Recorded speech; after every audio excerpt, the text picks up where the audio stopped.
Sí, sí. Bueno, pues muy buenas tardes a todos. Gracias por estar aquí. Los poquitos o muchos que somos a esta hora. La verdad que hemos puesto este horario hoy a las 3 para probar. Somos sinceros con vosotros. Normalmente los poníamos a la 1:30, pero estamos viendo a ver cómo funciona un horario de las 3 para estas charlas que hacemos desde Feel Good. Y bueno, vamos aprendiendo sobre la marcha, ¿no? También estamos dando un poco más de espacio para la gente de los países que se conectan por streaming, sobre todo para nuestros compañeros de Latinoamérica. Y bueno, así por lo menos ellos pueden tener una hora decente para seguir esto en directo, si quieren. Bueno, pues bienvenidos, como os decía, a todos los que estáis aquí. Muchas gracias por estar con nosotros. También a los que estáis siguiéndonos por streaming, no solo desde Latinoamérica, sino desde cualquier otra parte. Y bueno, también alguna persona concreta que haya venido de fuera, que sabemos que hay alguna por ahí, hay algún infiltrado. Y bueno, como compañero de Telefónica y como compañeros que estamos aquí todos, os damos la calidad bienvenida y sentiros como en casa.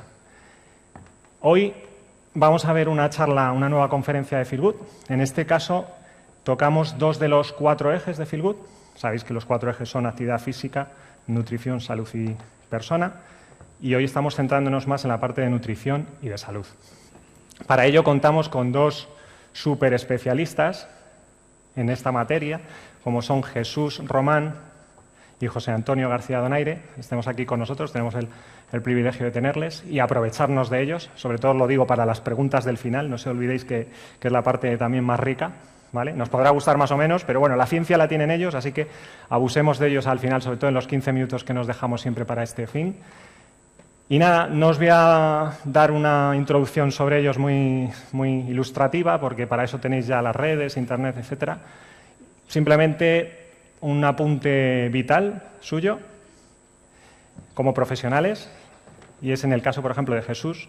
Bueno, Jesús se define como una persona en la que dice que comer, todo lo que ingerimos en nuestro cuerpo, nos impacta directamente, no solo en nuestro físico, sino en nuestra mente. Así que es una interesante reflexión, en nuestra forma de ver la vida. Y bueno, es muy interesante porque dice que también nos marcará el carácter, ¿no? Y nos ordena muchas de nuestras cosas. Es interesante. Yo estoy muy curioso por ver qué pistas nos da, ¿no? Bueno, además, Jesús también es un doctor en la Universidad Complutense, lleva muchísimos años ya dando clases sobre temas de nutrición, sobre dieta, incluso, aunque él dice que no es dietista ni nada de eso, que para eso son sus alumnos, pero que él es el jefe de todos los dietistas. Así que, bueno, esperemos aprovecharnos de él y hacerle muchas preguntas que tengáis. Y luego, por otro lado, tenemos a José, que José Antonio es una persona que se considera muy cercana al paciente. Es decir, para él su filosofía es que toda la formación sobre salud a nivel global debería ser mucho más asequible y sencilla para todos los pacientes, para todos nosotros. Eso dice que ya en sí mismo mejora mucho el bienestar. Y yo estoy de acuerdo, la verdad, con esa filosofía, porque a veces siempre notamos que los médicos en algunas ocasiones están un poquito lejanos, ¿no? Y no aterrizados a nuestra realidad, ¿no? Como pacientes. Así que, muy bien, con esa filosofía vamos a arrancar la sesión de hoy. Sin más, solo deciros que estaremos acabando son las 3:15, hemos esperado 10 minutillos para recoger a más gente y estaremos acabando sobre las 4 más o menos, y a partir de ahí tendremos 15 minutos de preguntas y respuestas. Así que ahora solamente dar un aplauso a estas 2 personas y bueno, a pasar un buen rato todos, ¿no?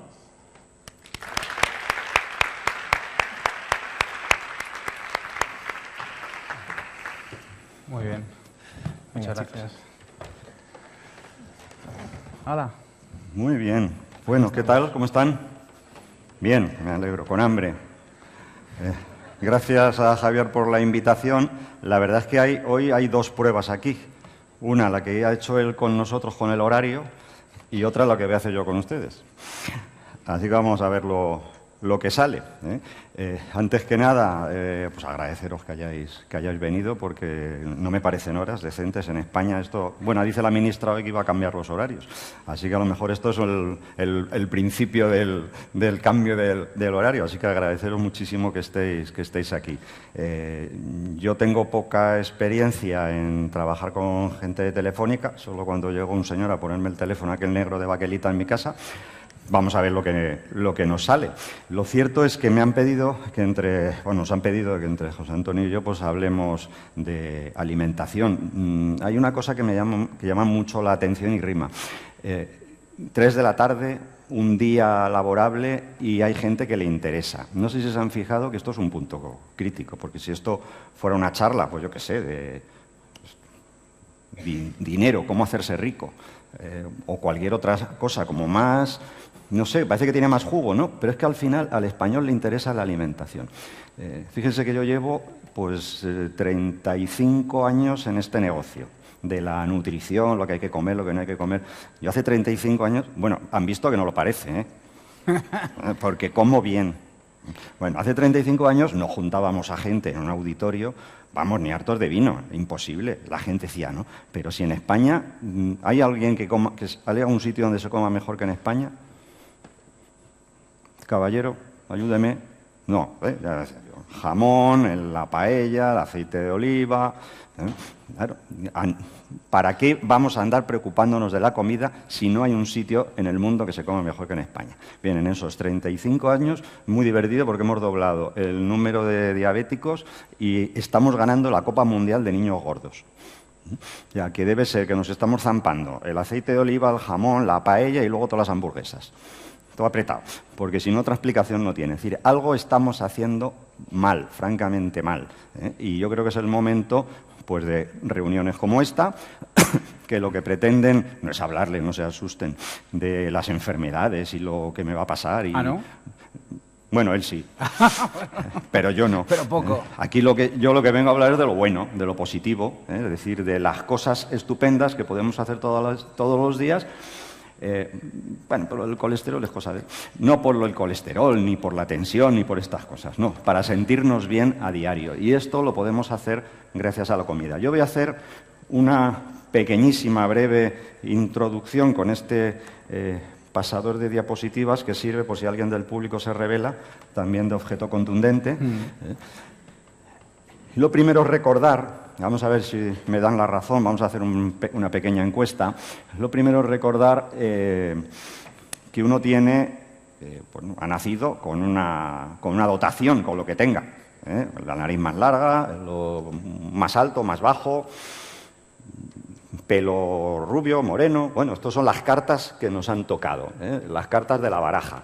Sobre esto, pues hay poco que hacer, estos son los genes. Tu abuela era bajita, tu abuelo es bajito, pues tú eres bajito. O al contrario, tu padre jugaba al baloncesto, pues probablemente tú también lo juegues. Estas son las cartas de la baraja. Pero las cartas de la baraja, en la vida, en la biología, se ven afectadas por muchas circunstancias, como todos sabemos. Entre otras, ¿qué te pasa alrededor de ti? No es lo mismo, cosas que te pueden pasar, pues no es lo mismo estar aquí sentado, rodeados parece de compañeros que se llevan bien, un salón de actos bonito, pues a que estuvieran ustedes ahora mismo, pues no sé qué decirles, por ponernos en un extremo, en un campo de refugiados. Es decir, el medio ambiente, lo que tenemos alrededor, hace que esas cartas que tenemos, que hemos heredado, que son los genes, se manifiesten o no se manifiesten. Esto es así, ¿eh? Los japoneses, todo el mundo tiene la idea de un señor bajito, ¿verdad?, con gafas. Pues eso era antes. Los japoneses ya son altos. Los japoneses que emigraban a Estados Unidos durante el siglo XX, a la costa oeste, sobre todo a California, en una generación tenían la misma altura que los americanos. Han ido ustedes, tú sí, este fin de semana a Riaza, o a cualquier pueblo castellano. Ven ustedes, entras en cualquier pueblo castellano, hay una iglesia, un castillo, y ves las armaduras. 1,50. El Cid campeador tenía la misma altura que uno cualquiera de sus hijos, sin que el niño sea adolescente. O vayan a la casa de Lope de Vega, en Madrid, y verán la camita. La camita es como una cuna. Es decir, hemos crecido, hemos manifestado nuestros genes mejor. ¿Por qué? Porque el medio ambiente nos favorece o nos imposibilita llegar a manifestar nuestras capacidades. Nuestras capacidades que no son solo crecer, son pensar, escribir, leer, reírnos. Estas son las capacidades que nos dan nuestros genes. Si estamos mal comidos, o mal bebidos, o mal dormidos, o todo lo que quieran, pues probablemente vamos a manifestar muy mal nuestros genes. ¿Y qué hacen ustedes todos los días? Porque, bueno, nuestros genes se pueden ver afectados, yo qué sé, por una sustancia tóxica, el mercurio, tal, pero ¿ustedes qué es lo que sí o sí hacen todos los días? ¿Qué te parece? Comer. Comer, beber, dormir, respirar. Todas estas cosas son todos los días. Así que les presento a Manolita. Manolita, ¿cuánto pesa Manolita? Tú que tienes una niña. Y eso que es el que va al pediatra. Bueno, pues Manolita se nos convirtió en Doña Manuela. Entre medias han pasado, pues vamos a poner 70 años. Claro, todos los días pudo haber hecho diferentes cosas, pero lo que sí hizo fue comer, desayunar, merendar, cenar, respirar, beber. Claro, en 70 años, fíjense, cada uno de los que hay aquí ahora mismo, tú y yo hoy nos acabamos de meter entre pecho y espalda, pues eso, diariamente hay 2.000 calorías, que más o menos es lo que come un español normal, una española un poquito menos, si es vasco son 2.500 o 3.000, pero alrededor de 2.000 calorías. Eso en un día. Claro, en un año son 700.000, que incluye 28 kilos de manteca. Se han comido en un año ustedes 28 kilos, imagínense 28 botellas de aceite, pues 28 botellas de aceite que se han zampado. O 27 kilos de proteína, ¿sí? 27 kilos de chuletón. Eso se lo han comido en un año. Claro, esto yo creo que no hay que ser muy inteligente tampoco para darse cuenta de que va a tener su importancia. ¿Cómo no va a afectarnos? Porque nos acordamos de Manolita, 6, 7, 8 kilos, pequeñita, 70 años, se convierten en Doña Manuela. Algo tiene que ver lo que comemos. Espero que en esto estemos de acuerdo. Por cierto, a los 70 años Doña Manuela se ha comido 51 millones de calorías y 2 toneladas de grasa, y 2 toneladas de proteína y 6 de patatas, pan, etcétera, etcétera, etcétera.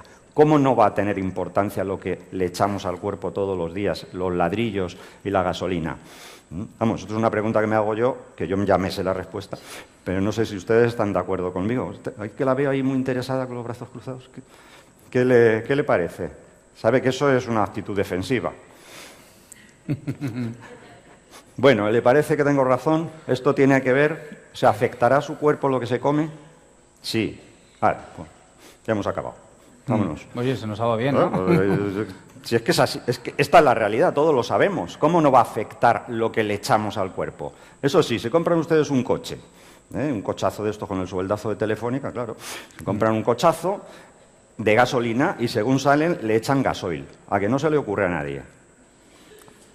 No, porque el mecánico es caro, el coche es caro. Eso sí, al cuerpo, que solo hay uno, el mecánico de cuerpo está aquí y duele. Bueno, pues resulta que al cuerpo le echan lo primero que se les ocurre. Van a casa de su suegra, se ponen ciegos.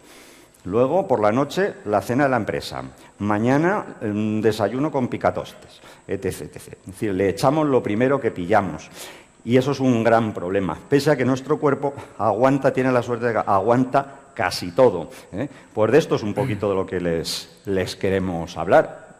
La conferencia o la charla se llamaba Mitos en Alimentación y hacemos aquí un repaso de cosas que se nos han ocurrido. Pero si a alguien se le ocurre otra cosa, sin problema, cambiamos de guión. Como decía Groucho Marx, tenemos unos grandes principios, pero si hace falta, los cambiamos también. José Antonio, ¿qué te parece el primero? Pues bien, me parece bien. También, bueno, quería sumarme a este agradecimiento por estar aquí. Sin ser unos youtubers, se ha llenado casi la sala, lo cual es está bastante bien.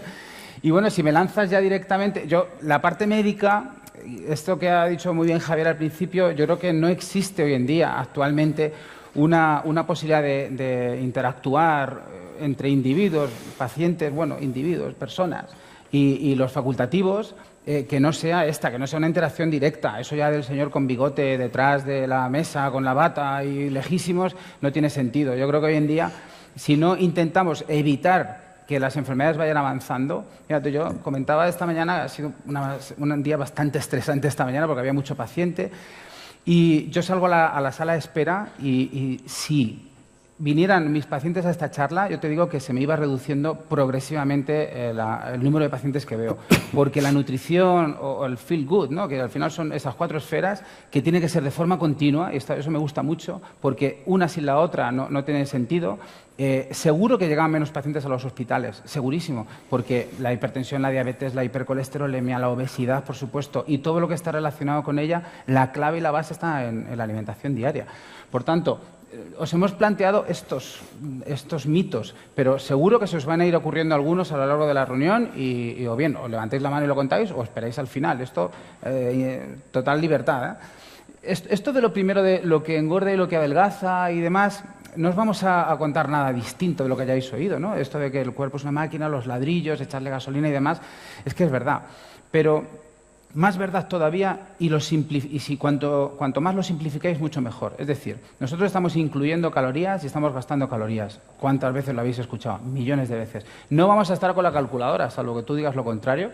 He desayunado tanto, calculamos la calculadora de calorías y tal. Yo creo que eso no tiene sentido. Lo importante es incluirlo dentro de tu estilo de vida. 1. 2. No prohibimos nada. No hay alimentos prohibidos. Las dietas, que es una palabra, aunque te dediques a ello, bastante odiosa. A mí me gusta más hablar de hábitos nutricionales. Los hábitos nutricionales tienen que ser completos, tienen que ser moderados y tienen que incluir todos los alimentos. Por eso habéis visto esta rueda que luego Jesús os contará con más detalle, porque todo lo que está ahí son todos los alimentos que vais a tener en vuestro frigorífico o vais a tener en el supermercado. ¿Qué tenemos que hacer? Aprender a comer y aprender a comprar. Bueno.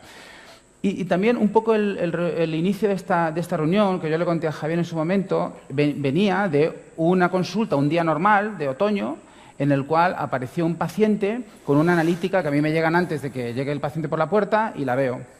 Entonces tenía alto el azúcar, le habían tomado ya la tensión y era hipertenso, tenía un HDL colesterol bajo, tenía los triglicéridos elevados, y digo, 60 y tantos años, y miro, y tenía 16. Oye, pues esto está mal, se han equivocado, ¿no? Entonces, miras los antecedentes, miras la historia clínica, miras el resto de los análisis y coincidía. Entonces, claro, viene el paciente, te lo encuentras, obeso, demás. ¿De ustedes de cuándo tiene sobrepeso? Con la madre al lado, ¿no?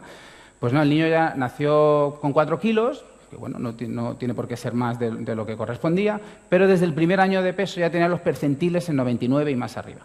Es decir, que llevaba 15 años de un ambiente, vamos a decir, obesogénico, un ambiente proclive a tener mayor número de tejido adiposo, tejido graso, de lo demás. Y en 15 años ya se había hecho diabético, se había hecho prediabético, se había hecho hipertenso y tenía el colesterol mal. Es decir, sus genes, que evidentemente no eran unos genes positivos, vamos a decir, o favorables a la salud, los había despertado un ambiente, como ha contado las cartas que le habían tocado malas.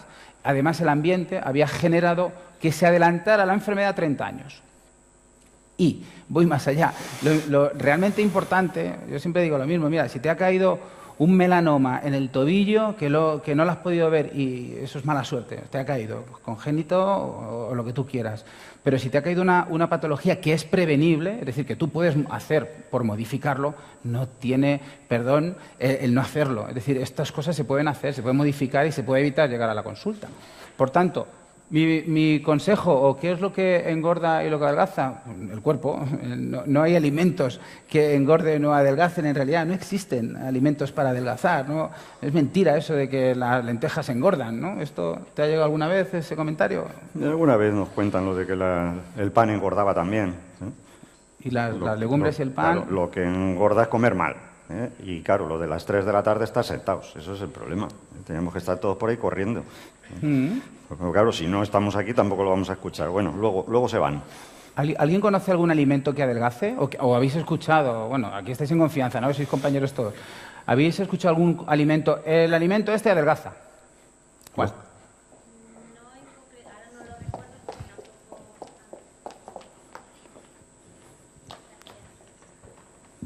No recuerdo ahora mismo en concreto, pero sí he escuchado que hay como alimentos, sobre todo como verduras, que como son más difíciles de digerir o no sé qué,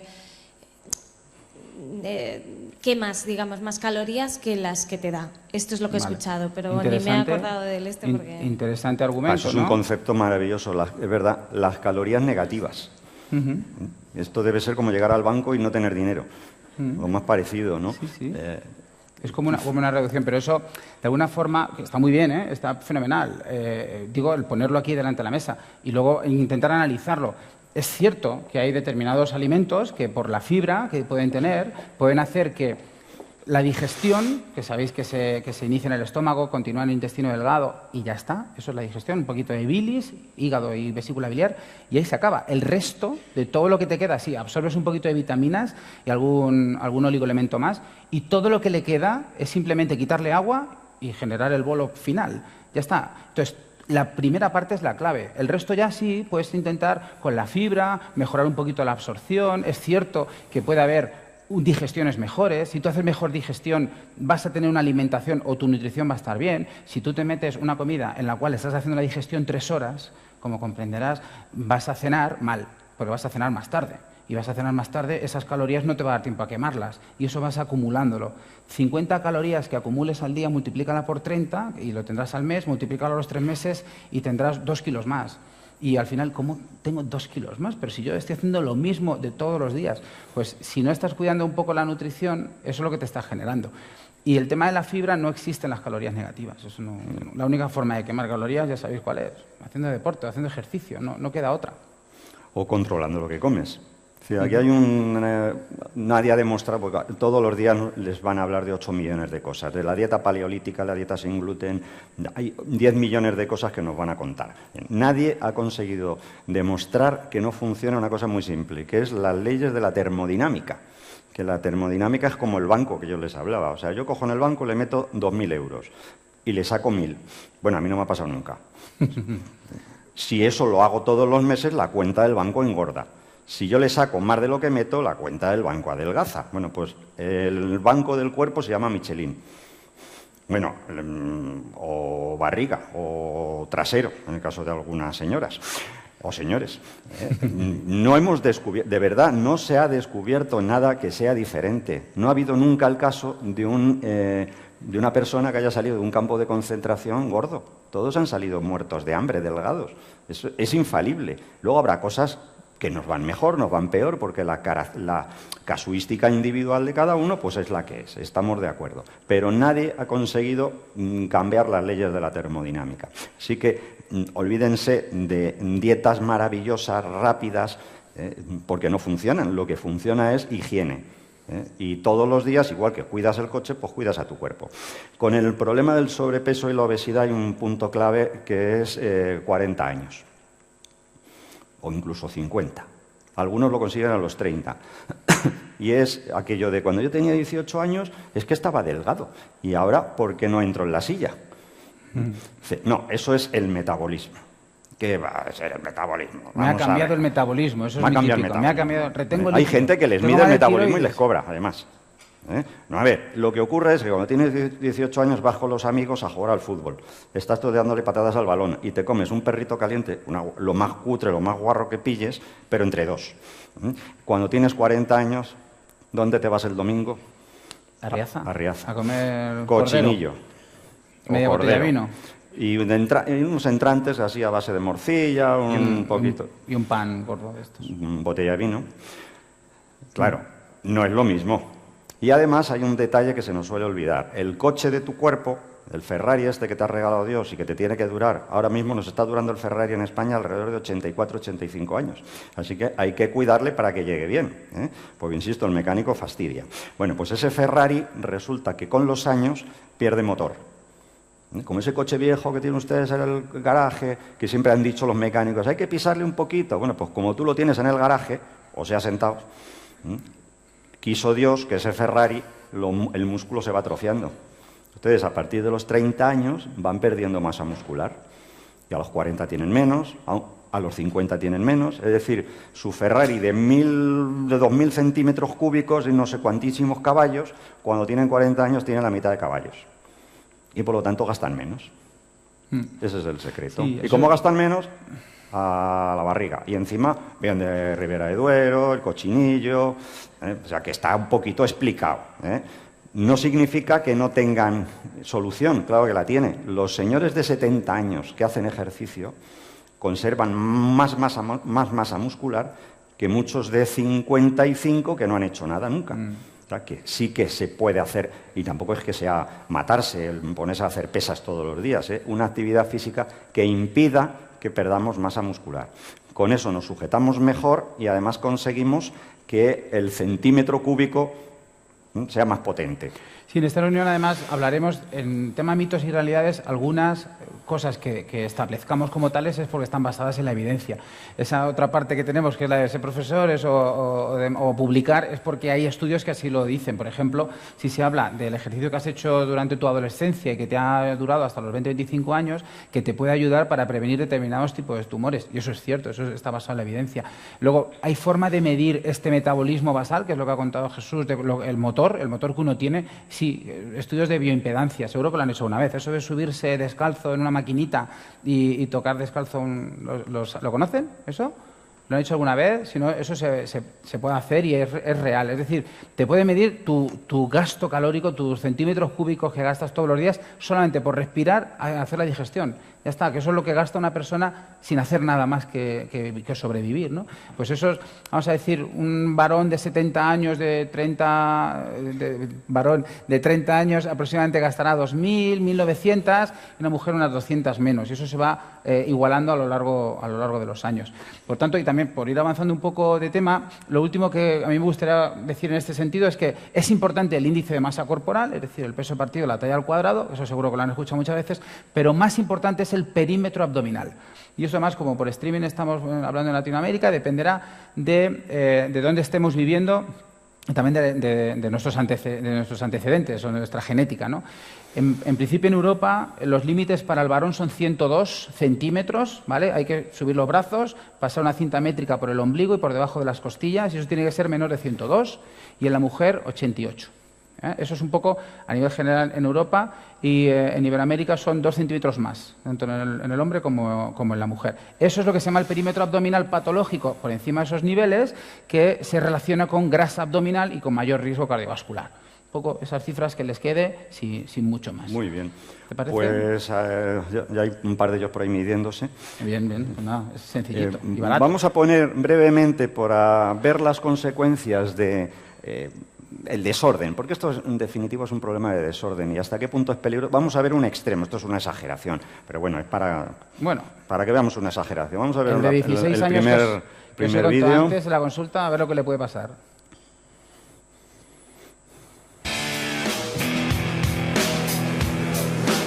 Vamos allá. La hamburguesa de queso con más calorías del mundo se vende en la ciudad de Dallas, en Texas, en un hospital muy poco convencional. Unos pacientes, a por ellos. ¡Hola! ¿Tenéis hambre? ¿Tenéis calor? Pues entrad y cerrad la puerta. En el restaurante Heart Attack Grill, el de los ataques al corazón, los pacientes son tratados con mimo por enfermeras de generoso escote. Os voy a dar de comer hasta que reventéis. El dueño es John Basso, nutricionista desencantado, ahora vendedor de comida basura en versión provocadora. A ver, tú vas a pedir una hamburguesa y de postre un batido de mantequilla y fresa. Vale. Nosotros decimos las cosas claras a nuestros clientes. Nuestra comida puede matar, sin rodeo. Bueno, era una exageración. Pero no las exageraciones no nos pensábamos nunca en los años 50 o los años 60 o los 70 o los 80 en España que vamos a tener los niños más obesos de Europa. Así que en breve plazo espero que no imitemos todo lo americano y veamos restaurantes pues con esas salvajadas. Pero es un ejemplo, fíjense lo que decía la camarera, os voy a dar de comer hasta reventar. Lo mismo que mi suegra. Bueno, hablábamos de otros mitos. La fruta, la verdura. La fruta, un mito extendidísimo. Engorda, de postre, eso sí. Y además fermenta. ¿Lo han oído? Ustedes saben, o sea, que yo me como un racimo de uvas y fermenta. ¿Y cómo se llama si fermenta? Ribera de Duero. O sea, que es de idiotas comprar botellas de vino. Entonces se comen las uvas a palo seco y ya está. Es Más barato. un absurdo. No hay ningún problema, ojalá tuviéramos ese problema y ese drama con la comida, en concreto con la fruta y con la verdura. La dosis razonable de verdura es diaria, o sea, un plato. Y no vale la ensalada. Lo siento por las señoritas que viven de ensalada. Pues la ensalada no vale. Salvo que sean ustedes capaces de comerse un barreño. Porque la verdura y la ensalada es agua. Tiene un 92-94% de agua. Es decir, necesitamos volumen para conseguir lo más importante de la verdura, que son ciertas vitaminas y los antioxidantes especialmente. Por lo tanto, ensalada, estupendo, come usted la que quiera. Mucho volumen, bien, pero además verdura, cocinada. Fácil de ejemplo. Ladrillo de espinacas congeladas. ¿Cuánto pesa? A ver, uno de los que va al Mercadona. Hasta me lo sé yo. Un ladrillo de espinacas congeladas, medio kilo. ¿Cuánto se te queda en el plato? Puñadito. Por eso necesitamos cocinar la verdura para que se concentre y podamos ser capaces de comer ese volumen y, por lo tanto, sacarle utilidad. Y la fruta exactamente igual. La fruta, que menos el zumo de naranja. Ahora leerán también otra leyenda. Los zumos de naranja tienen azúcar. Ha habido muchísima gente que ha muerto directamente después de tomarse un zumo de naranja, vamos, es algo sabido. O que se ha hecho diabética. O se ha hecho diabética, sí, por un zumito de naranja, de esas de Valencia. Vamos, es una cosa increíble, ni caso. Las naranjas las tenía que pagar la Seguridad Social, antes que las estatinas. Bueno, pues zumito de naranja, pera, manzana, lo que sea, y has cubierto tus raciones diarias, tus necesidades. Y fijaros lo más importante ahí, color. Esos colorines de las frutas, de las verduras, las inventó la madre naturaleza con un objetivo, que es atraer a los insectos y que se produzca la polinización. Y esos colorines son los famosos antioxidantes. ¿Qué son los antioxidantes? Lo que les cuentan en los anuncios referidos a ciertos yogures, que no es de verdad. Los antioxidantes lo que hacen es defender todos los días tu organismo frente a las agresiones externas. Esos son los que de verdad son eficaces. Y solo están, porque lo quiso Dios, en la verdura y en la fruta. O en los vegetales en general, también en los cereales, las legumbres. Pero por eso la dieta, han oído hablar de la dieta paleolítica, ¿verdad? Sí. O sea... Alguien no, pues explícala. Qué raro. La dieta paleolítica dicen que que el ser humano estuvo miles de años viviendo en las cavernas, que con coche y en edificios lleva, pues nada, 2000 años y que por lo tanto nuestro cuerpo está habituado o metabólicamente dispuesto a la dieta de las cavernas, es decir, a comer mamut y ese tipo de cosas que todo el mundo tiene al alcance de la mano. Está teniendo un éxito sensacional lo de la dieta paleolítica, que es lo que se supone que se comía en aquella época, que nadie lo sabe, ya me contarás. Bueno, pues carne, algo de pescado y poco más, ¿de dónde sacamos los antioxidantes? Pero claro, el paleolítico no cultivaba mucha lechuga, ni tenía huerta, no conocía el uso del azadón. Y es que es imprescindible, de verdad, sin defensa antioxidante, nuestro colesterol no es que esté alto, es que estará oxidado. Eso es. Que es mucho más agresivo y mucho más peligroso. Y pequeño apunte médico, en este caso, todo lo que estáis viendo aquí que tenga color y que además sea verdura o fruta, tiene potasio.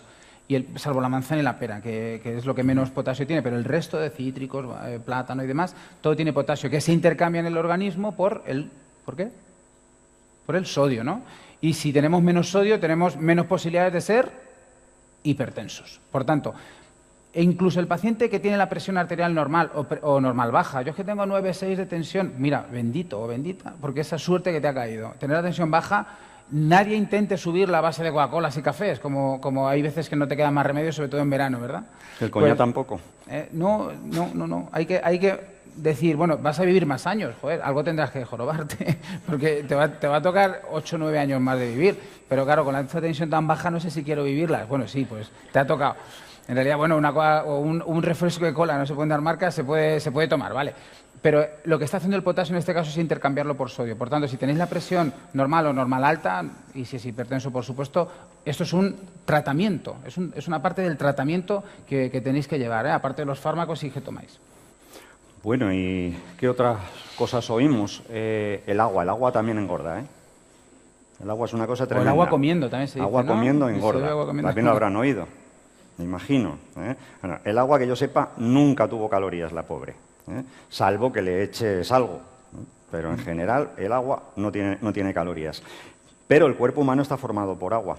Es decir, tiene un 50 y un 60% de agua. Todo el mundo, desde Javier, que está ahí dándose cabezazos, que se está durmiendo, hasta las modelos que vemos en la televisión, oye, es agua con unas cositas ahí disueltas, ¿eh? Las modelos lo tienen disuelto de otra manera, pero en general es lo mismo. Bueno, pues agua necesitamos todos los días 2 litros. Siguiente moda que se está oyendo ahora, que no hay que beber, que no es necesario, solo cuando tengas sed. La sed es mentira. La sed es la lucecita amarilla que llevamos en el coche que nos avisa de que estamos a la reserva. Cuando tienes sed es que empiezas a estar deshidratado. Lo lógico no es beber para hidratarse, sino beber para prevenir la deshidratación. Así que cuando oigan, 2 litros de agua, qué barbaridad, que es el siguiente mito, la siguiente moda que hay ahora mismo en Internet, bueno, pues recuerden, cada vaso de agua extra por encima del 1,5 litros se la beben, porque no solo es el agua, claro, es el zumo, la leche tiene agua, la verdura tiene agua, el gazpacho tiene agua. Bueno, pues un vaso por encima del 1,5 litros disminuye el riesgo de cáncer de colon en un 10%. Y el cáncer de vejiga, por ejemplo. Pero es que además estar bien hidratado te hace estar más ágil. Es lo del coche, algunos se acordará del 600. Aquel verano, mes de agosto, Alicante, a la playa, la suegra, los flotadores, el perro. A mitad de camino estabas hecho polvo. Estás cansado, no te concentras. Eso es una deshidratación. Son los primeros síntomas de la deshidratación, que no se arreglan con café, ni con un refresco, con cafeína. Se arreglan con agua, porque el cuerpo humano está preparado para tener agua. Y eso es muy importante en los niños más pequeños, porque no son capaces de expresar la sed, y de luego los mayores, porque a medida que nos hacemos mayores, las papilas de la lengua, las gustativas, se atrofian y tenemos menos sed. Experimentamos, sentimos menos sed. Así que hay que tener una regla de bebida, igual que la tenemos de comida, y beber regularmente agua a ser posible, porque es lo que tiene tu cuerpo, y no darle otra cosa intensa. ¿Sabéis lo que se utiliza en el SAMUR o en las urgencias cuando llegáis porque os pasa cualquier problema, o veis a un abuelete que ha llegado allí, el pobre que está totalmente aturdido, sobre todo en verano, si ha tenido una gastroenteritis o simplemente se ha quedado el hombre con menos hidratación? Suero, ¿no? Se pone un suero, el famoso gotero de toda la vida. Eso es agua. Agua, solo salino fisiológico, es agua con un 0,9% de sodio, pero es agua, o sea, no es más. Lo que pasa es que muchas veces, si tiene un nivel de conciencia bajo, no se le puede dar por la boca, que sería lo ideal, por vía digestiva, no de golpe, no lleguéis directamente a 1 litro de agua después de haber hecho no sé cuántos kilómetros corriendo. Eso no tiene sentido, porque el estómago también se llena. Entonces, según se va llenando el estómago de agua, eso necesita sus tiempos también para ir evacuándolo.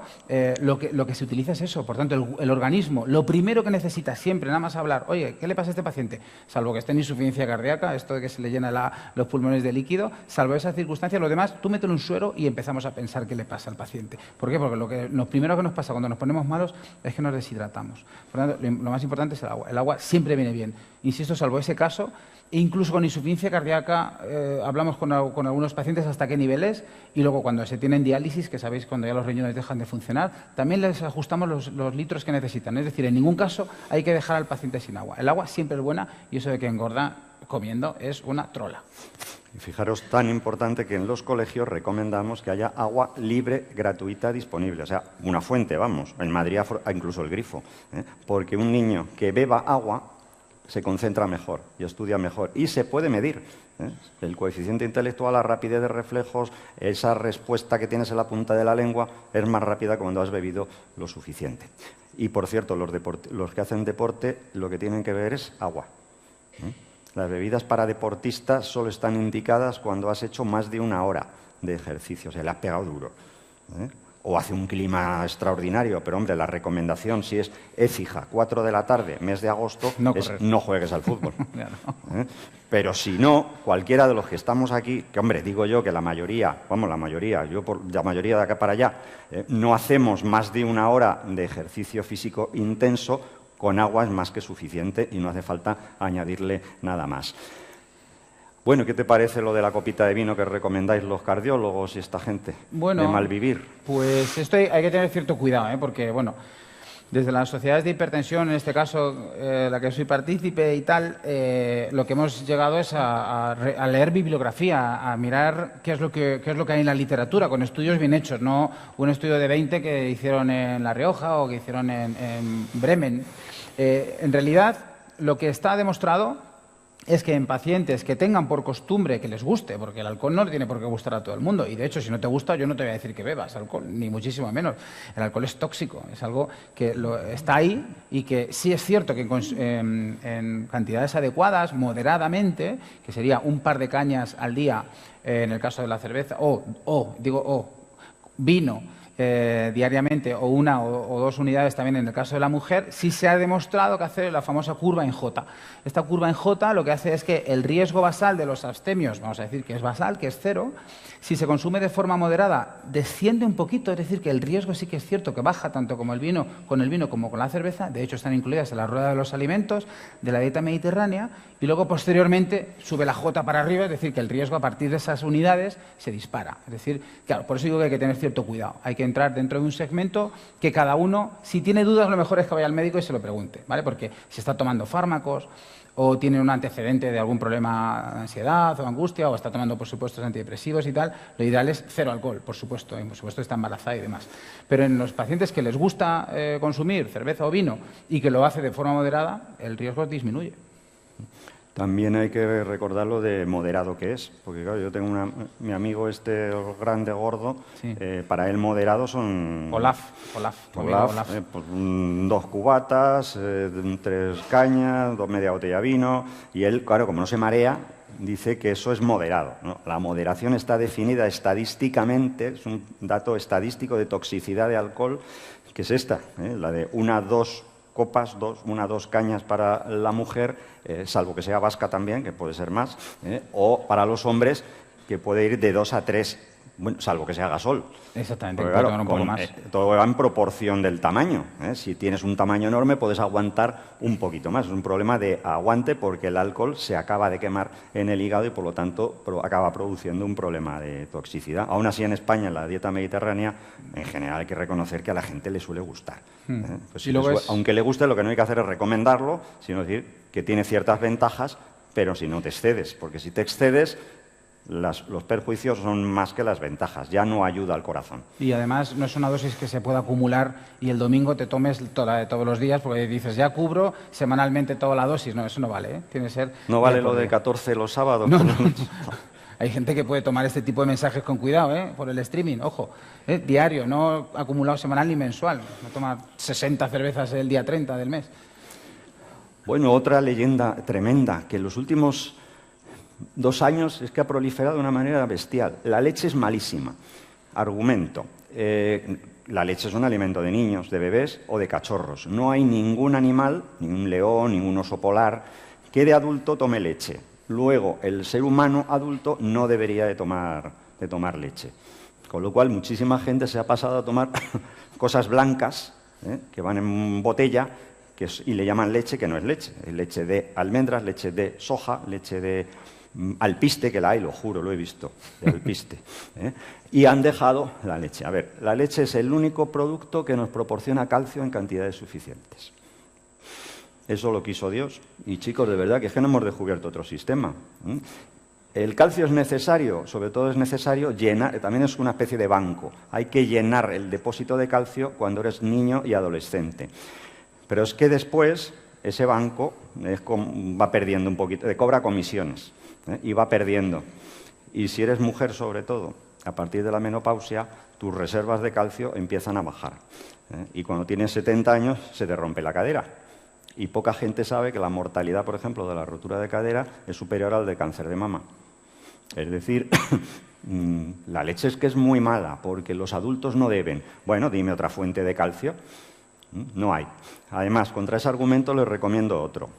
No hay ningún animal adulto que lleve gafas.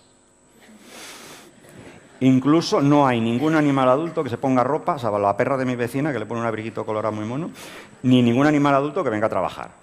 Es decir, que el ser humano adulto o pequeño se adapta al medio. Y el ser humano blanco en general, el europeo que ha vivido donde había vacas o cabras o ovejas, digiere la leche perfectamente, no nos produce absolutamente ningún problema. Hombre, y si lo tienes, pues ya tu médico te dirá, pues toma leche sin lactosa, si ese es el problema, o si tienes una alergia, una intolerancia a la proteína de la vaca, bueno, pues en ese caso a lo mejor sí tienes que tomar otro tipo de producto. Pero eso en Europa en general es ínfimo, prácticamente no existe. Otra cosa que fuéramos chinos, que es verdad que tienen una intolerancia a la leche, o la población de origen negro, que es verdad que no metabolizan el azúcar que hay presente en la leche, que es la lactosa. Pero nosotros en general, ¿qué leche tomamos los adultos en España? El café con leche. Sí, hay que tener cuidado con los diagnósticos apresurados o con los diagnósticos ad libitum, ¿no? Es decir, oye, mira, yo desde que no tomo leche, la verdad es que me encuentro mejor. Bien, ¿vale? Es un dato subjetivo en cualquier caso, ¿no? Y que hay que corroborarlo con algunas pruebas. Estamos hablando de generalidades, ¿eh? Si alguno tiene intolerancia a la leche, a la proteína de la leche de la vaca, por supuesto,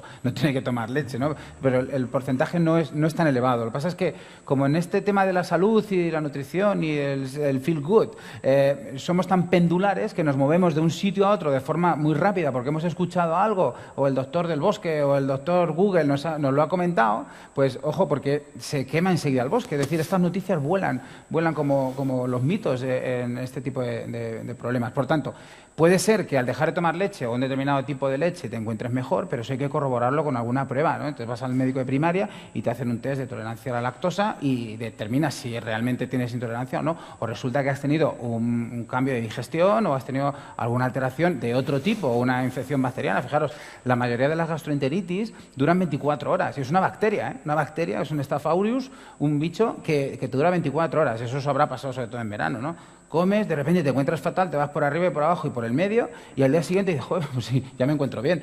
Pues eso es porque... Y luego requiere un cambio de bacterias, de microbiota y demás, ¿no? Por tanto, cuidado con el tema digestivo y cuidado con algunos mitos, como por ejemplo el consumo de leche. Que yo no digo que no haya, por supuesto que hay intolerancia a la lactosa, pero que no en todos los casos que uno tiene, perdonadme, un pedo atravesado, resulta que es porque tenga intolerancia a la lactosa. No, pues ya está, tienes un problema digestivo y se te soluciona.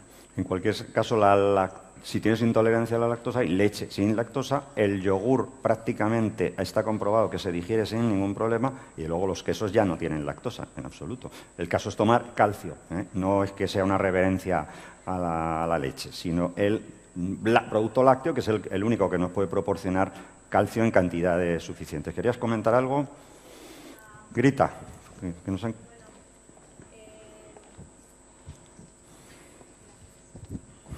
Pues a ver, en este tema de la leche también yo tenía un montón de dudas porque pues en esto que lees o ves documentales y demás parece que hay estudios, pero es verdad que como hay estudios de todo ya no sabes qué creerte, que respecto al calcio precisamente lo que decían es que se encontraban más niveles de osteoporosis en Europa y en Norteamérica, que es precisamente donde más se consume leche, que en países africanos o asiáticos que no tienen costumbre, que ahora, por ejemplo, pues en Japón se está introduciendo y demás, pero y que no tenían, especialmente mujeres, casi niveles de osteoporosis.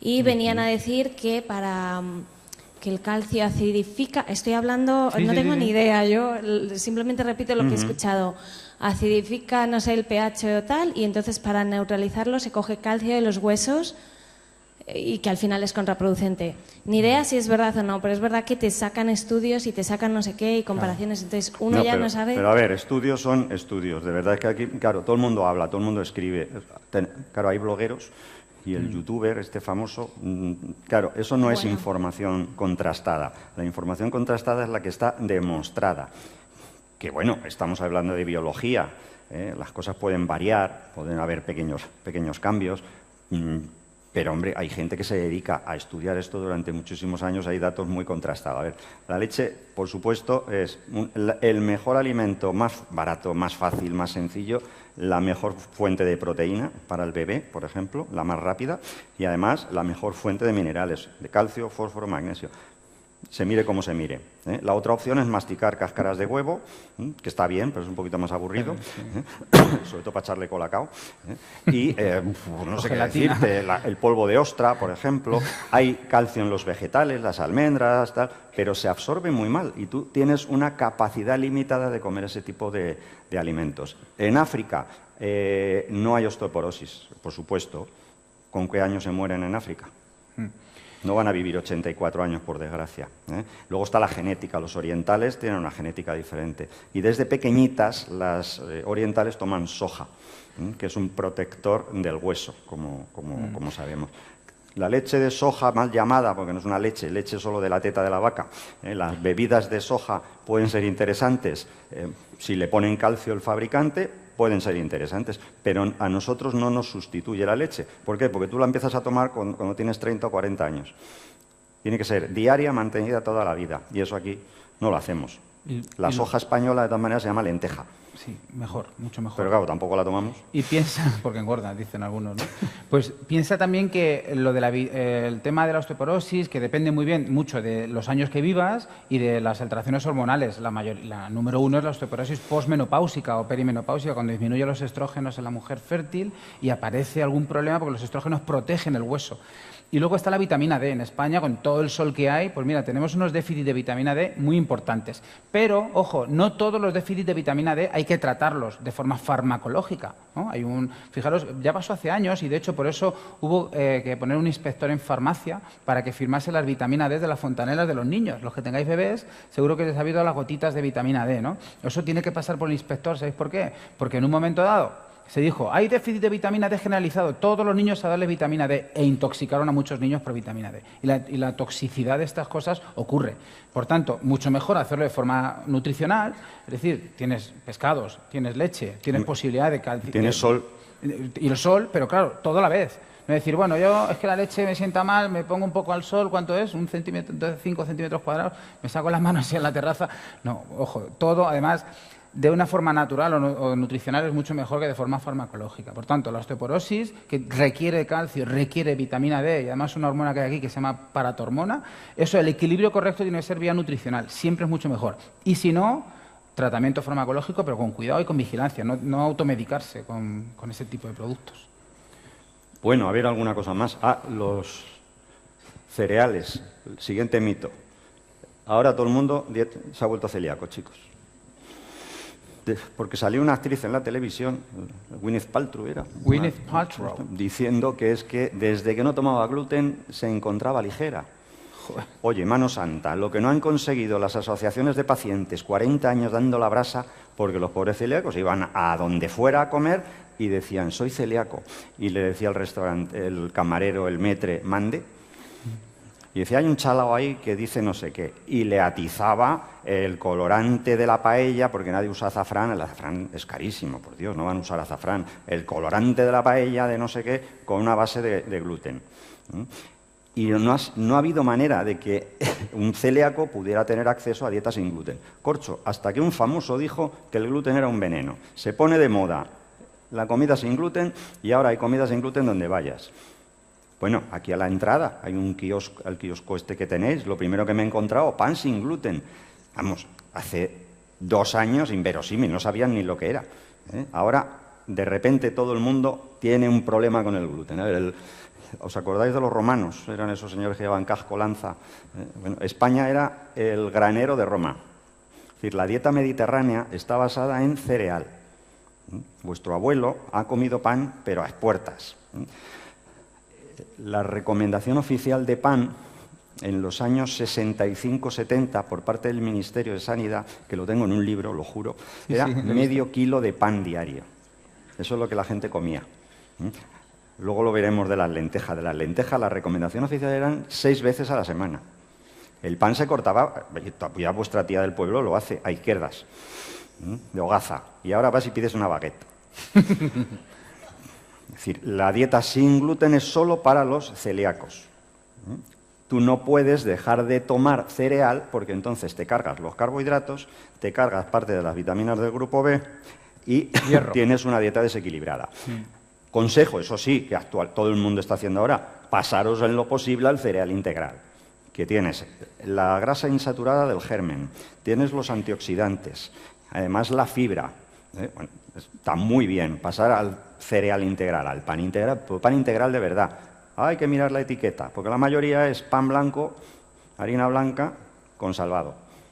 Pues eso como el que tiene un tío en Badajoz. Hay que tomar pan integral, que es el que lleva además el germen, no solo la cascarilla del cereal. Y se puede comer pan, pasta, de todo, salvo la paella, que no. Creedme, si alguno intenta hacer una paella con arroz integral, acaba llenando los agujeros que tiene la pared de casa.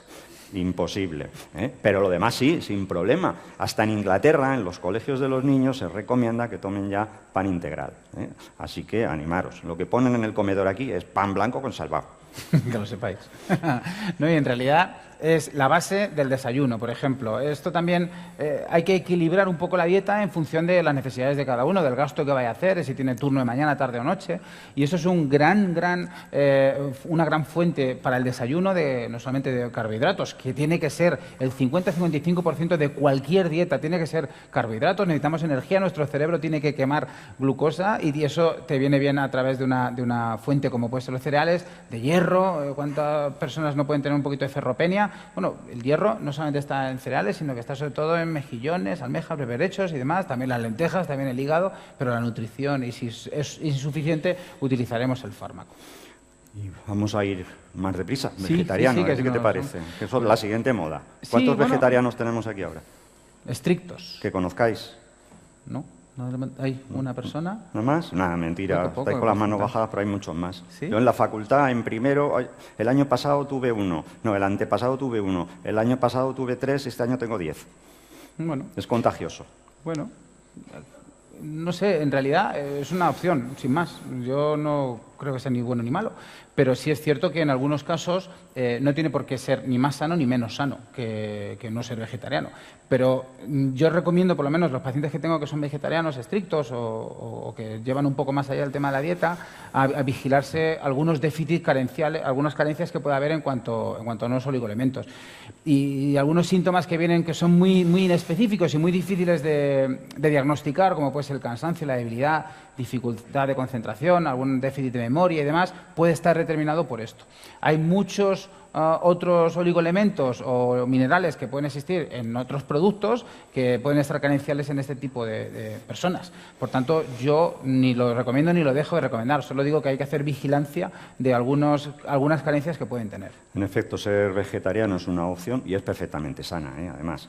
Vegetariano, es decir, que incluye huevo, puede incluir lácteos, a menudo, o no siempre, un poquito, pero sobre todo lo que va a incorporar es una cierta cantidad de esa proteína de origen animal, poca, el huevo aunque sea, que hace que tengamos pues, el límite controlado de lo que nos falta, que es muchas veces hierro y sobre todo la vitamina B12. Vegetariano perfecto. Es difícil de hacer, porque claro, salir a la calle, irte a Segovia a comer no sé qué, como yo siendo vegetariano viendo el acueducto. La cosa está complicada. Pero es un problema más de logística. El problema viene con lo siguiente, el vegano. El vegano no toma nada de origen animal ya. El otro día hasta la noticia era que en Estados Unidos creo que habían protestado porque los billetes verdes los habían dado un baño, que es una grasilla, no sé qué, que era sebo animal, con lo cual ya no se podían ni tocar los billetes, es decir, ya es una obsesión. El vegano que no toma nada de origen animal, pues no tiene vitamina B12 suficiente. Eso lo quiso Dios, es una evidencia. Y la proteína es muy difícil, hay que saber combinarla. El problema lo tiene el otro día una compañera nuestra de Alicante, me escribe y me dice, no sé qué hacer porque es que mi cuñada se ha empeñado que el bebé va a ser vegano. Eso es un problema mayor. Dale 2 bofetadas. Por poderes, vegano al bebé, por poderes. no, a la mamá. ¿Cómo vas a hacer un bebé vegano? No puedes, porque tienes mucho riesgo de paralizar el crecimiento, problema de desarrollo neurológico. Es decir, un adulto que haga lo que quiera. Puede incluso ser vegano, es difícil, por la logística, pero se puede hacer. De muy mal, pues se toma una pastillita de vitamina B12. Por supuesto, vegetariano perfecto, no tiene ningún problema. Hay una estadística, de hecho, la dieta mediterránea es vegetariana. En España, la dieta mediterránea de verdad, la que hacía tu abuelo, era pollo, un domingo de Pascuas a Ramos, un cachito de carne, tomábamos muy poca proteína, algo de queso, era muy poca proteína de origen animal, casi todo era vegetal. Esa es la dieta mediterránea, es casi vegetariana. El problema de la dieta vegetariana actual, o la característica, lo que sabemos en Estados Unidos, que hay sectas vegetarianas, para más grandes, es que viven las mujeres igual que las carnívoras de hamburguesa, no viven más. Quizá la calidad de vida puede ser mejor, es verdad, y los hombres viven, me parece, que 4 años más que los comedores de hamburguesas.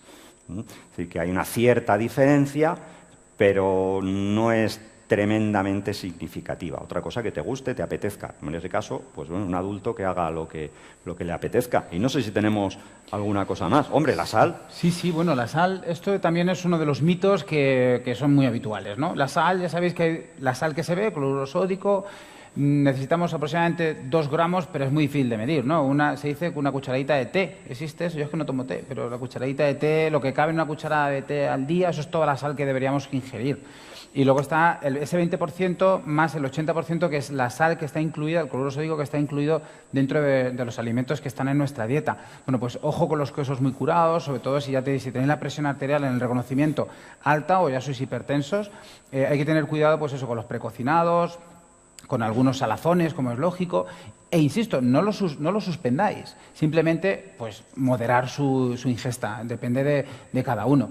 Pero la sal está absolutamente relacionada con su consumo excesivo, depende también de tu genética, pero está absolutamente relacionada con mala calidad de vaso sanguíneo. Es decir, que el consumo excesivo de sal, aunque tengáis la tensión baja, no os paséis con la sal. O seguro que tenéis algún conocido, algún amigo que antes de probar el alimento ya se echa sal por encima, ¿no? Eso lo hace bastante gente, en general más jóvenes, ¿no? Pero eso es una barbaridad, eso no tiene sentido.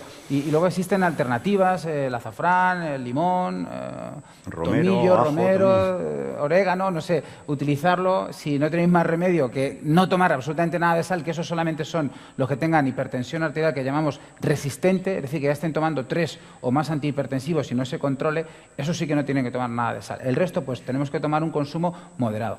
Y si os quedéis gestantes o os quedéis embarazadas, sí que ahí se permite un poquito de sal, ¿vale? No hay que quitar la sal de forma absoluta, incluso aunque tengáis unos grandes hinchazones o edemas en las piernas, el consumo de sal en la embarazada tiene que ser moderado, pero tiene que ser algo, ¿eh? O sea, no se debe suspender de forma absoluta. Vamos un poquito... Sí, claro. Vamos mal, así que dale. Vamos, cuéntanos algo de los omega 3. Vale, los omega 3 reducen el colesterol. ¿Qué creéis? ¿Que es verdad o que no? ¿Sí o no? Sí. ¿Sí? Vale, pues no. Los omega 3 no reducen el colesterol. El colesterol se forma en el hígado y también tiene un componente genético, las cartas del principio, ¿no? Entonces, sobre el colesterol hay dos... Bueno, lo vamos a unir además con el tema de los huevos, si quieres, también por ganar tiempo, ¿no? Tenemos los dos tipos, ¿no? No sirve de nada que os den una cifra de colesterol, vamos a decir que esté entre medias. Entre medias puede ser entre 180 y 240, ¿vale? Que son más o menos como estaremos aquí la mayoría, ¿no? Entre 180 y 240 a mí no me dice nada esa cifra. Yo no, si vienes a la consulta, yo no sé si ponerte algo aparte de la alimentación o no, porque me falta saber lo del HDL y el LDL. En 10 segundos, el LDL, que es esa oxidación de algunas partículas de colesterol, son las que se pegan a la arteria y van a ir acumulando plaquetas y van a ir acumulando, si además fumas, se van inflamando. Si se va inflamando, ¿qué pasa? Que se va juntando una pared con la otra y claro, angina, infarto, ictus, demás, ¿no? Eso se puede evitar, ¿cómo? Pues intentando que el LDL no se pegue a la arteria. Si no se está pegando a la arteria, no se forma la famosa placa de ateroma, que además habéis tenido aquí a Valentín Fuster, ¿no? Que seguro que os la contó mucho mejor. Bueno, pues eso se previene. La mejor forma de prevenirlo es evitar que empiece todo el proceso. El proceso empieza cuando se pega esta LDL oxidada y pequeña a la pared del vaso. No solo se pega, sino que atraviesa el endotelio. Ya os lo conto. Vale. Eso afortunadamente es reversible, ¿eh? Se puede tratar, se puede mejorar. Una vez que uno tiene esa patología, puede mejorarla. Vale. Pero lo mejor es empezar ya, empezar ahora, empezar disminuyendo tus niveles de colesterol. Hay algunas partículas que se pueden mejorar. El LDL, que es esta oxidada pequeña, aterogénica que la llamamos, es decir, que se forma la placa esta de ateroma, los omega 3 no hacen nada, cero. Hay otra cosa peor, que es el ejercicio físico o la alimentación muy saludable o muy pobre en grasas, hace poco, hace aproximadamente entre un 10 y un 15%. Es decir, si tu padre o tu madre, si tu abuela o tu abuela o algún tío tienen colesterol alto y además lo han tenido desde jóvenes, lo siento, te ha tocado y tienes que tomarte medicación. Afortunadamente no es lo habitual. Lo habitual es estar en unos niveles intermedios que puedes mejorar. Ese 10-15% te pueden sacar del LDL patológico al LDL normal, ¿vale? Por tanto, personas entre 30 y 50 años que tienen el reconocimiento, un LDL patológico y que están en el límite, lo pueden controlar con alimentación saludable, con ejercicio físico y demás. Pero los omega 3 para lo que sirven es para los triglicéridos, que es el otro tipo de grasa más relacionado con la famosa tripa hipertrigliceridémica, va a salir la palabra del tirón, y esto sí que se relaciona con el ejercicio. Es decir, tú haciendo mucho ejercicio y mejorando mucho la dieta vas a bajar peso y los triglicéridos te van a bajar. Y además los omega 3 son un apoyo, una cosa coadyuvante, es decir, un ayudante que vas a tener para bajarlos. Pero lamentablemente los omega 3 no bajan el colesterol, eso es un mito. Y por cierto, el mejor omega 3 no es la leche, ni vale para tirarse de los mástiles de los barcos. El mejor omega 3 es el jurel, la sardina, la trucha incluso, ese es el salmón, ese es el mejor omega 3, el más rico, el más sabroso. Y los ingleses, que comen tan mal, han puesto obligatorio en los colegios poner pescado azul. A ver si aquí aprendemos, que nos vendría estupendamente. Oye, ¿y para mejorar. ¿2 huevos a la semana máximo o no? Vamos a ver. Vamos a ver, aquí tenemos un vídeo sobre lo que estamos hablando de la prevención, ¿verdad? Exactamente. Dentro vídeo.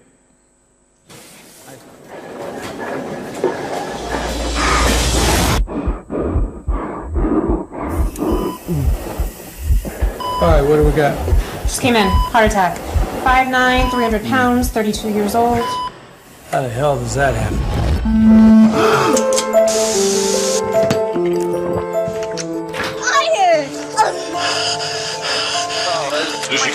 Can I get a, Could be developing diabetes.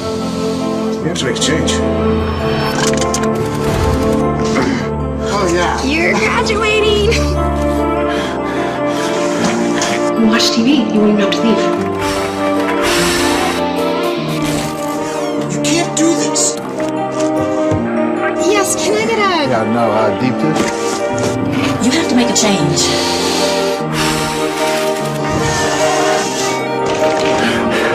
Good job, Jim. You got an A+.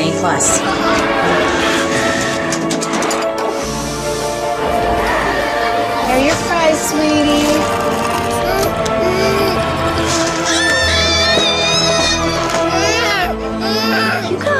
I still can't believe you give this child French fries. I know, but it's the only thing that'll make him stop.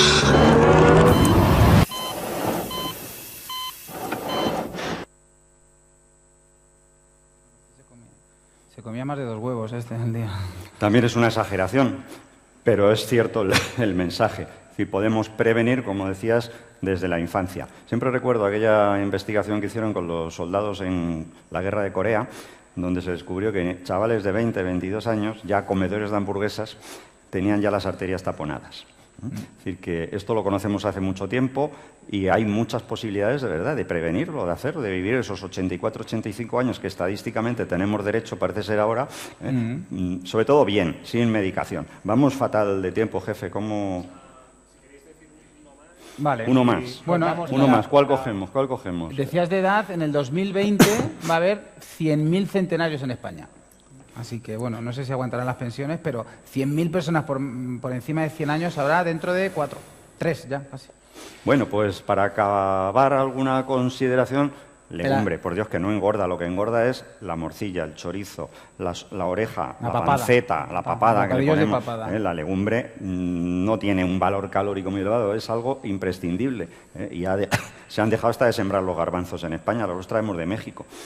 Y es una fuente magnífica de proteínas, de antioxidantes. Ahora, esto, junto con el zumo de naranja, que lo pague la Seguridad Social.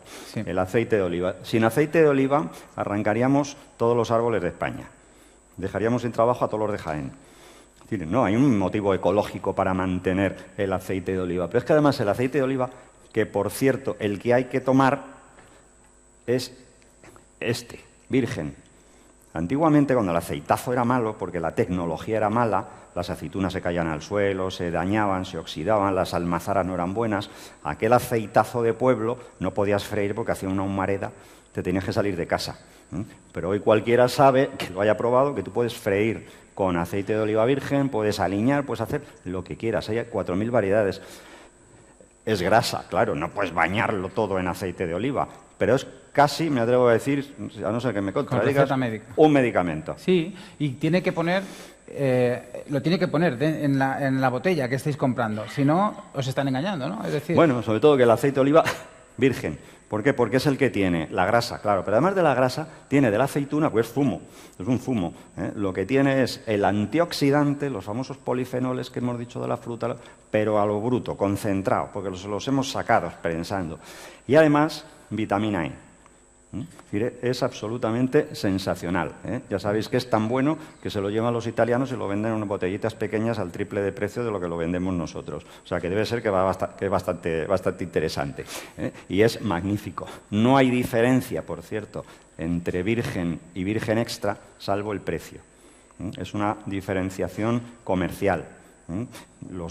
Eso de los catadores, que si tiene un suave aroma no sé qué, que tiene un defecto de no sé cuánto. La acidez igual, un poco, pero bueno. Yo no lo notaría, yo no lo noto. Comprad el que queráis, pero virgen. El refinado, porque el aceite de oliva normal, que no se debe de llamar así, es un refinado y por lo tanto no tiene ni antioxidantes ni tiene vitamina E. Y además es el único que sube el HDL y que puede bajar incluso un poco los triglicéridos. Cuidado con el aceite de palma y aceite de coco, que no te lo va a poner ahí en el supermercado. Mira, acabo de comprar una botella de aceite de coco. No, eso siempre viene escondido por entre la producción del alimento y en el etiquetado, en teoría, debería aparecer. Así que cuidado, que muchas veces está escondido ese tipo de aceites que sabéis de sobra que no son los recomendables. Y si es aceite vegetal, no puede poner aceite vegetal sin más. Si tienes que ser aceptable, que ser de oliva o de girasol. Esos son los dos únicos aceites que realmente han demostrado que previenen la enfermedad cardiovascular.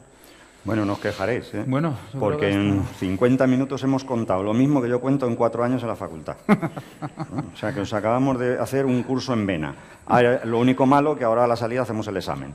Sí, así que a ver qué habéis hecho. Vale, ¿Tenéis pues, algún comentario rápido? Mira, preguntas por allí, por aquí. Espera, que no se te oye. ¿El aceite de oliva de primera presión en frío y el oliva virgen es lo mismo o es una variedad? Sí, es lo mismo. O sea, legalmente hay aceite de oliva que es refinado, que no debería llamarse así, insisto. Hay luego los aceites que se extraen de primera presión, que es el virgen, y una calidad, digamos, superior, que es el virgen extra. Y luego hay otra cosa que no entiendo que se venda, que es el aceite de orujo, que es el resultado de lo que ha quedado de la torta de las aceitunas, de los huesecillos y demás, extraerlo con un disolvente que luego se elimina, no tiene sentido. Para eso compra girasol. Por ahí tenemos otra. Gracias. Yo quería preguntar respecto a un informe que leí que decía que cuando tú quieres realizar un cambio de hábitos alimenticios y te sometes a una dieta o una mejora alimenticia en general, existen ciertas bacterias en el estómago que suelen tener lo que llamaban memoria, como cuando te ponen una ortodoncia que los dientes quieren regresar, y una vez que tú, como el caso del gordito que le quieres quitar todos esos alimentos a los que están acostumbrados, una vez que terminas tu régimen o lo que sea, esas bacterias mandan mensajes al cerebro para pedir el alimento que normalmente le dabas antes del cambio, y eso genera el efecto rebote y estas cosas. Entonces, yo no sé si es verdad, si esa memoria se puede reprogramar o qué pasa. Y otra cosa era preguntar sobre el aceite de aguacate, que ahora está llegando aquí un montón y, bueno, yo particularmente... ¿Cuál, perdona? Que no te... El de aguacate. Aceite de aguacate. Bueno, es un tema apasionante lo que tú comentas y nos da para que Javier nos traiga otro día. Pero en realidad lo de la microbiota, ¿no? Estás hablando de, pues eso, una vez que se estuvo secuenciando el genoma humano y se dieron cuenta de que había genes que se acababan y no se terminaba de secuenciar todo el genoma, porque había genes que no eran humanos, que eran bacterianos, ¿no? Y ese microbioma, que son todo el conjunto de genes que tienen las bacterias que están en nuestros intestinos, vamos a decir, tiene que ver con lo que tú has dicho y no. Es decir, esto que queda muy marketingiano, ¿no? Lo de la unión intestino-cerebral, ¿no? Otros están hablando que nuestro segundo cerebro es el aparato digestivo, es este conjunto de bacterias que existen. Tiene que ver y no. Tiene que ver con que hay algunas hormonas que sí que es cierto que el tejido adiposo y después de la absorción grasa hay determinados cambios en una que se llama leptina, que seguro que te suena, la adiponectina, grelina, bisfatina y demás.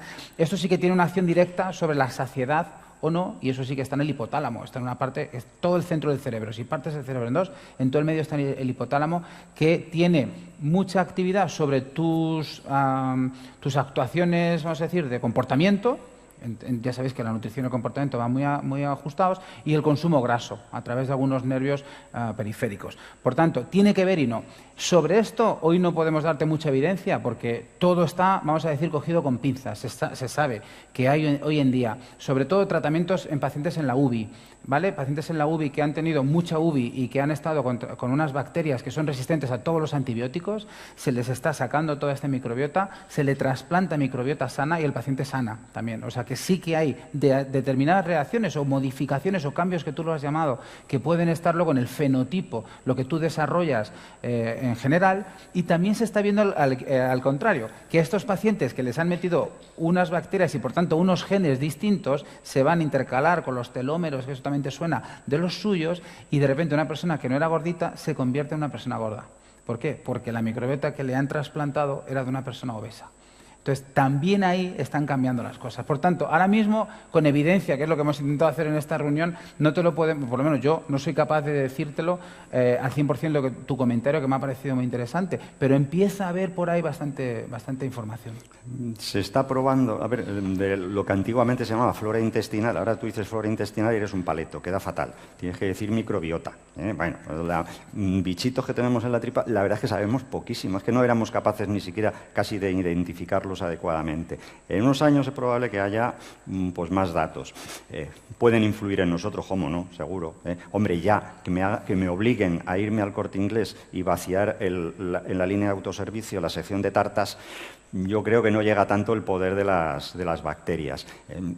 Hay alguna clínica privada que está haciendo en España algo muy divertido, que es intentar convertir un gordito en delgadito, haciendo una cosa muy técnica, muy fina, que se llama trasplante de microbiota, que os cuento lo que queda fino, pero como no sé si son horas malas. Eso en castellano se llama trasplante de heces, o sea, te da una pastilla de heces. Yo casi prefiero una ensaladita, la verdurita de toda la vida. A ver, vamos a ir probando por ahí antes que lo del trasplante de microbiota, porque tiene peor pinta eso. Sí. Yo creo que está peor. Sí, en algunos casos este paciente se la UBI se pone por enema, o sea, peor todavía. No lo y en cuanto al aguacate, te vas a aceite de aguacate. Hombre, a ver, en México o en Perú a lo mejor tiene función. A ver, los alimentos tienen función. Entonces, el aceite de aguacate en España, ¿para qué? Químicamente es muy parecido al aceite de oliva. Entonces, ¿qué quieres que te diga?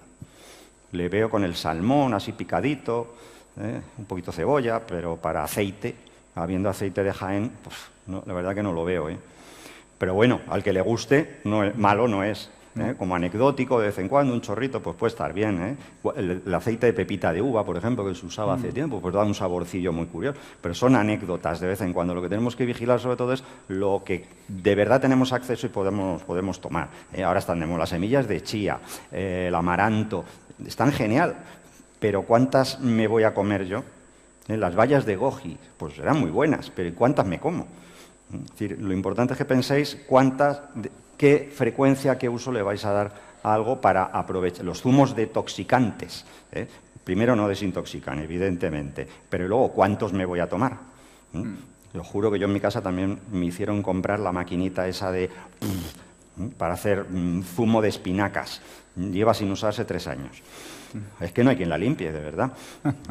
Y claro, al final siempre es lo práctico, lo concreto. ¿Qué puedes hacer? ¿Qué puedes hacer tú? Lo cotidiano, eso es lo importante. ¿Qué puedes de verdad hacer que te sea útil? Esa es la raíz del problema. No sé, tenemos por ahí hay alguno que no le vemos. Hola, buenas tardes. Quería preguntaros si realmente es también un mito la relación que hay entre alimentación y migrañas.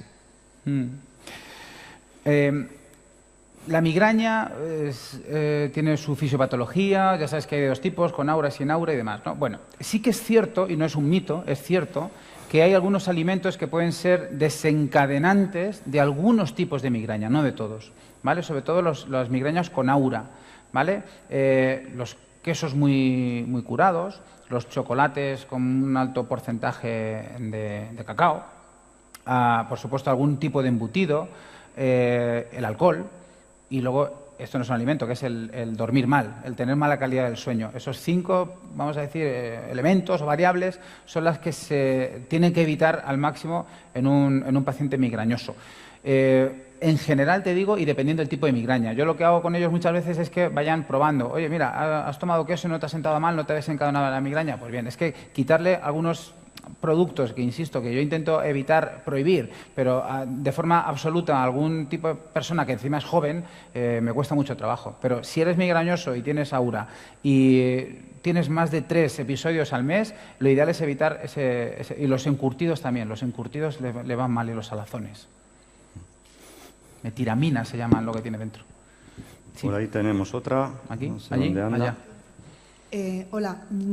Una pregunta que yo quería hacer es con respecto al público ignorante que somos nosotros en general. Ahora se ha puesto muy de moda todo el tema de la nutrición y nos llega demasiada información que yo al menos no soy capaz de filtrar, porque me llegan mensajes muy contradictorios. Por ejemplo, ahora estábamos hablando del uso del aceite de oliva en caliente, ¿no?, que es perfectamente adecuado siempre y cuando sea aceite de oliva virgen y tal.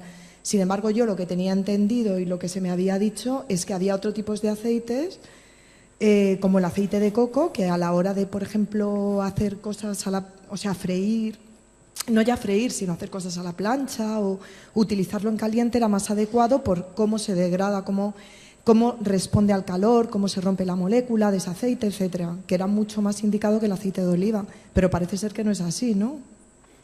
Mira, la paso además con la página web, que si quiere para todo este tipo de dudas. ¿Has intentado freír un huevo en aceite de coco? Que alguno lo intente y luego me lo cuenta. A ver, es grasa saturada. El coco, la palma, el palmiste son grasas saturadas.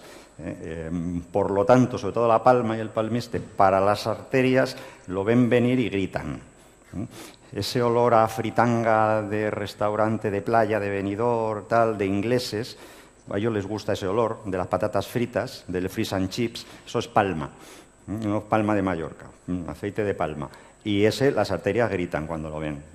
El coco no parece tan peligroso, parece neutral o incluso puede tener cierto beneficio, pero no vale para freír en absoluto. Es decir, lo que hablábamos, utilidad. ¿Para qué vale el aceite de coco? Para hacer jabón. Porque en España nada supera el aceite de oliva. El aceite de oliva aguanta en fritura lo que le eches, pero lo que le eches, dentro de un orden. De hecho, tiramos el aceite de oliva antes de que esté estropeado. Es decir, que no hay nada mejor para freír que el aceite de oliva, químicamente, ya no la salud y tal, ¿no? O sea, lo que se degrada, no hay ningún aceite mejor. Así que, aceite de oliva. Última pregunta. Luego quería dejar yo al final 2 muy rápidas, pero me las contestáis en 10 segundos. Me he quedado la última para mí. Vale. Y nos despedimos porque son las 4:30. Bueno, pero si no tienen prisa. Bueno, mucha gente tiene que volver al Tajo y otros, afortunadamente, pues ya han acabado la jornada. Bueno, pues venga, aquí tenemos la última pregunta. Lo siento si os habéis quedado colgados. Tú creo que ibas a preguntar otra, perdónanos. Y nada, dale. No, pero decirle que venimos otro día y ya está. Venimos otro día. Era un poco relacionada con la desinformación que tenemos ahora todos y relacionada con el tema del aparato digestivo.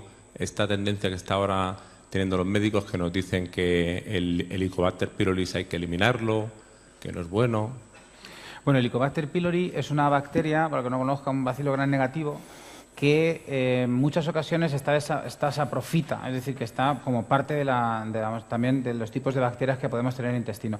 Cuando hay que tratarlo es cuando está dando sintomatología, es decir, si tienes gastritis crónica, es decir, inflamación de la mucosa del estómago, si tienes, por supuesto, una úlcera, si tienes una hernia de hiato que te produce enfermedad por reflujo gastroesofágico, esas 3 condiciones, si hay bacteria de por medio, hay que tratarlo. No cabe duda, porque deja de ser saprofita para ser patógena, es decir, deja de estar ahí ayudando de alguna forma o no, o sin hacer nada, a estar dañándote, generándote esa pequeña microúlcera o esa inflamación que se puede convertir en úlcera y darte un sangrado digestivo, que es una cosa muy seria. Ya no solo los primeros síntomas, que es la enfermedad por reflujo, ¿no? Esa sensación Que es importante porque a veces se confunde con una angina de pecho. Hemos tenido pacientes que les duele el pecho de tal forma que es indistinguible de un infarto. Y al final es una enfermedad por el Helicobacter pylori, por reflujo gastroesofágico. Y el tratamiento son de 7 a 10 días de antibiótico. Ya no era lo que hacíamos hace tiempo, que eran 30 días tomando antibióticos. Ahora no, ahora de 7 a 10 días te tomas el tratamiento y en general en el 80% de los casos se soluciona. Por tanto, el Helicobacter pylori no siempre tiene que tratarse, sí hay que tratarlo cada vez que dé sintomatología o que tú ya tengas una patología digestiva de origen esófago-gástrica. Yo tres cosas muy rápidas, ¿vale? Pero contéstame muy rápido que nos tenemos que ir, de verdad. La primera, mi chica es celíaca y entonces, bueno, es precelíaca, el paso anterior que dicen, lo que has comentado tú antes. Y quería esa carencia de vitaminas o de nutrientes, porque no pueden tomar todo lo que toma el resto, ¿cómo lo compensan? Esa sería una. A ver, la segunda sería, te las digo del tirón y muy rápido. Sí. Luego se me van a olvidar. La segunda, muy breve, el queso y el lácteo. A mí me ha ayudado a dejar de tener ciertas alergias, era muy alérgico y desde que no tomo, cuando habéis dicho eso, digo, joder, a lo mejor debería tomar más leche, pero desde que no tomo, la verdad que es, pero vamos, pero me ha ayudado casi a la mitad de las alergias que tenía, no sé. Y lo tercero, ¿cuál es el umbral mínimo de sueño? Sobre todo para los que hemos sido papis y somos papis y tal. ¿Y estas quieres que sean rápidas las respuestas? Muy rápidas. A ver cómo las hacéis. Muy rápidas. Empieza por la menos de 30 segundos cada una, ¿podéis? Venga, un pues reto. La primera, me lanzo el sueño. El sueño, cada uno tiene un umbral. No existe un umbral que sea generalizado.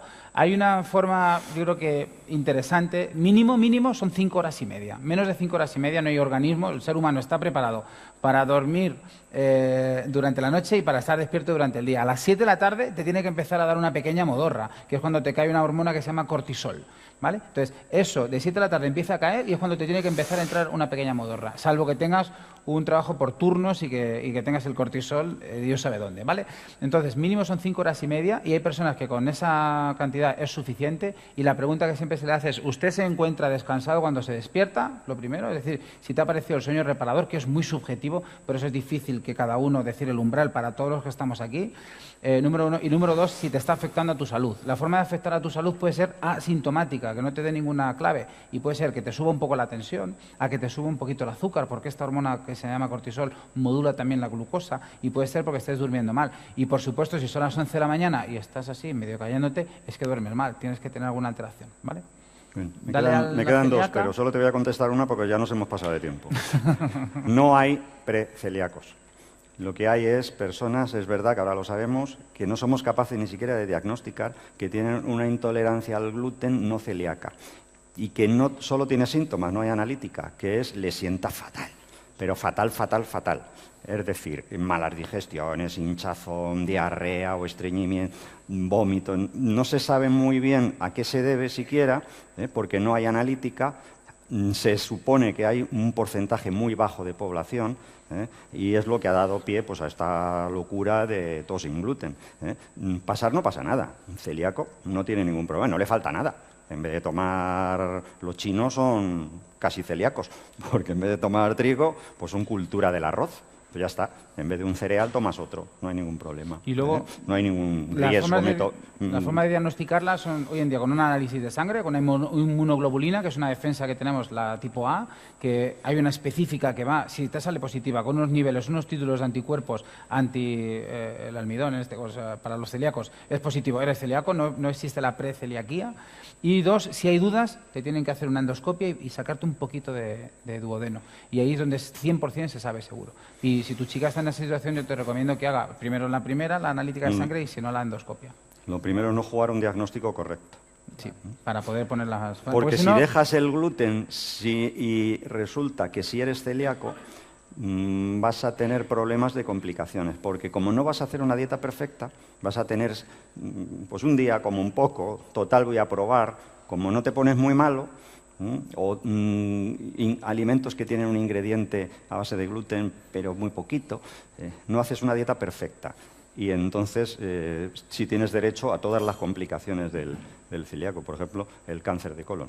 Entonces el gluten para el celíaco hay que diagnosticar, la celiaquía tiene que estar bien diagnosticada, no dejar de tomar gluten a palo seco y ya me soluciona el problema. Primero diagnóstico. Bueno, pues Pues muchísimas gracias. Yo creo que se merece un aplauso. Yo creo que sí.